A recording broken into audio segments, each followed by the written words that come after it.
Hey everyone, welcome to 2024. We are in the new year. And, in the new year, a lot of people have a lot of resolutions, things they want to try and do, get done, all that kind of sort of stuff.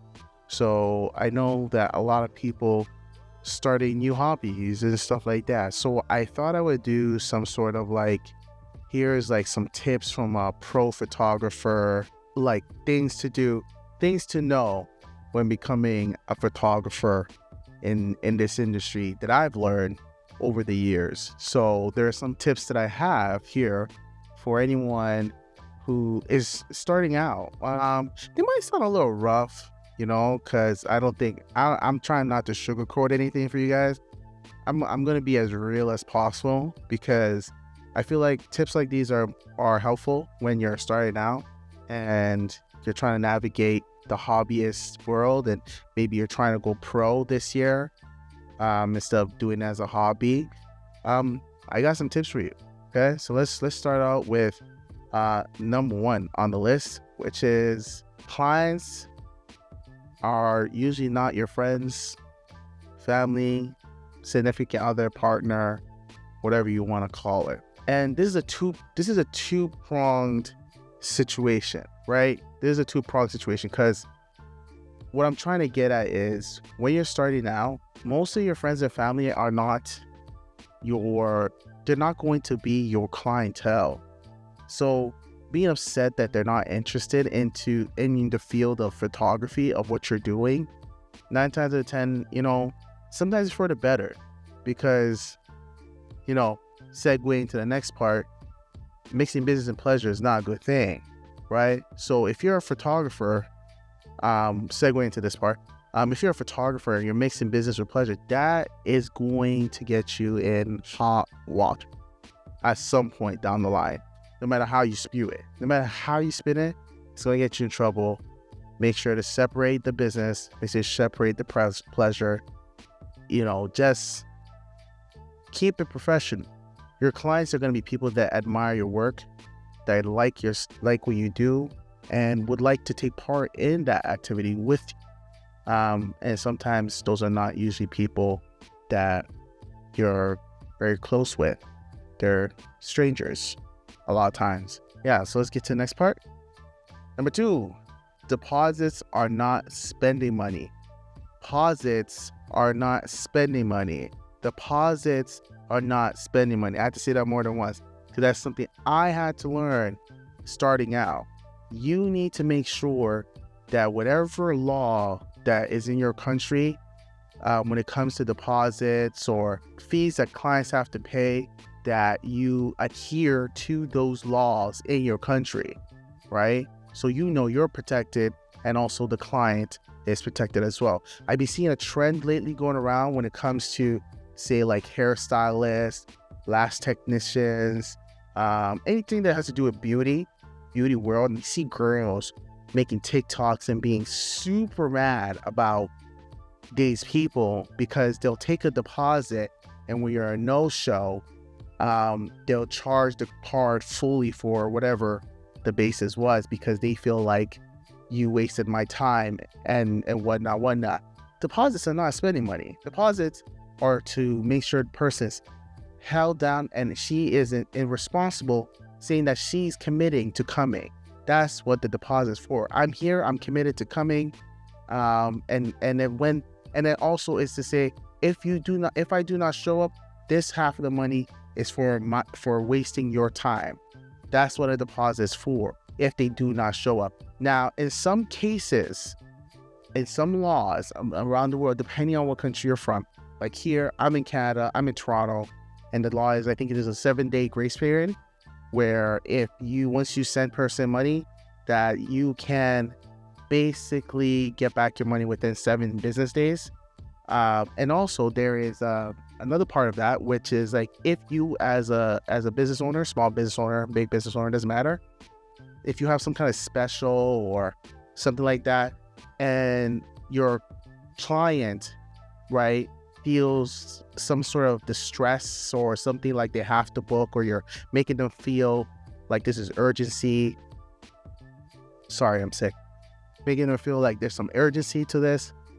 they can basically get back their money if they take you to a small claims court, because they can say, but then that's the whole thing. They have to prove that they were in that state, or prove that you were kind of like pushing them to send you this money, all this kind of stuff. But that's a whole nother situation that you're gonna have to figure out if you're dealing with somebody like that, right? That's the whole thing. So that's one of those things that you have to figure out if you're doing that. Number 3 on the list, start a website. A place where you can build a community, save emails, and sell products, right? Social media it's not what it used to be, boy. Like, the days of building a social media as easy as it was back then is dead. It's dead. People used to get 10K followers within months, easily. Like, it was a thing. Everybody was getting that amount of followers again. If you're starting a new account or whatever, those days are dead, man. Like, especially if you're relying on Instagram. Build a website if you're starting out. If you are a hobbyist or you're trying to go pro, build a website. And I suggest using Squarespace. I use Squarespace to build my website. Squarespace has a lot of things that you can use. They have a lot of integrations that seem to work out with a lot of social platforms and other websites and stuff like that, where you can interconnect things, you can work with like so many things that you can add on to Squarespace that really helps out. You can sell products, all this stuff. They have their own you can create a shop off your website. But I think the number one thing for me is create an email list. When I started out, I wish I did that, like start an email list, but technically you can still start an email list, but I think it's by law, depending on what country you're from, like I said, where you have to basically, people have to confirm if they want to be part of your email list. So start an email list on your website, start an email list where if you have a product sale going on, that you can basically, send a mass email, a burst email, and just like let the people who really support you, because if they're signing up for your email list, that means they really fuck with you. A lot of times that means they really, really like mess with your work and you want to know more stuff. So on that email list, send them something, be like, hey guys, send them something like, hey guys, welcome to the email list, all that kind of stuff. And, so that way you can generate some income every time you do have a special or sale, or maybe even edging people to book with you, saying like, maybe you're creating a photo shoot set and you want people to come through, or maybe it's a holiday season and you want people to come through. All these little things. Create a website so you could do an email list. That's actually number 4 too, creating an email list. It's not just number 3, it's number 4 as well. Number 3 was supposed to be to create a website. Number 4 was supposed to start an email list. Anyways, we're gonna head to number 5, which is make a terms of service clear and by the law of your country. This is what I've been kind of slowly getting to. Make a terms of service, things that you feel comfortable. Now, for me personally, when I started out, I built on top of every single interaction I have, creating my terms of service, what I feel comfortable with and what the client will agree to when working with me, and also making sure that they read it and they understand it and they agree upon it, right? So that way there's no confusion. You don't want confusion when you're starting a photography business or any business at all. You want to make sure everything's clear and concise. Like, you don't want to be doing a he say, she say stuff. I try to stay away from phone calls, from talking to people on the phone, because I want everything to be read and can be read back. So emails are usually the best thing because you can't delete emails. So try not to have too much conversations over social media or through text a lot of times, because those can be deleted and it takes a lot of time for, say, if you take them to a small claims court for them to retrieve it from a telecommunication company. It's a waste of time. Do emails so that you can go back and forth and you have records of the conversation, so that way you can always go back and be like, hey, this is what you said. Hey, this is what I said. Hey, you agreed to this, It's a way to keep you and the client accountable, basically, for what you say. Personal project. This is number 6, by the way. Number 6, personal projects are how you advertise your work, not your client's work. So when I say this part, I'm trying to say basically, you should be trying to do more personal projects for yourself to promote yourself. So if you are beginning this and you have, say you got a flow of clients that come through, right? And you want to use their work to promote yourself. Depending on the client, sometimes they might not feel comfortable with you using their work. And if you want to create a relationship, sometimes you're even though they sign papers or whatever, you'll be like, okay, I won't use this image to promote my photography. But that leaves you with nothing to really use. So a lot of times you have to create time and space to do personal projects. And also personal projects are a lot better to promote yourself because you're showing the world what you can do, like how your skill set and how you operate, like how you can, like, you know what I mean? Like you're creating concepts that you like to do, that if a client does book you, that's what they see. They see that you do that and they want that kind of style, right? Personal projects are important to promote your work, advertise your work, right? But if you're just doing only client stuff, corporate stuff, you're not really showing what you're good at. You're not really showing, especially the clients don't want you to have it up, like they have a NDA or something, like, hey, we don't want you to post these images at all, and you're stuck with nothing to advertise yourself with, you know, just what you did in the past. But it's all about what you do now. So you gotta make sure you make room for personal projects of yourself, so that way you can promote yourself. That's really important. Find a way to save invoices and receipts. You are making money, guess what? You gotta pay taxes. So let's find a way to save invoices and receipts. You know, make some banks, like if you have a bank, some banks allow you to see what you spent over a course of a month, a course of a year. It shows you if you use money for groceries, driving, gas. Some banks, right? In Canada, TD has like a separate app for that. I think RBC is built in their app, personal app. And you can kind of track down stuff that you pay for during tax season, so you can kind of put that into as things that you used for your business, right? Especially if you are, clients are paying you, you need to make sure you can see all the invoices that you send out.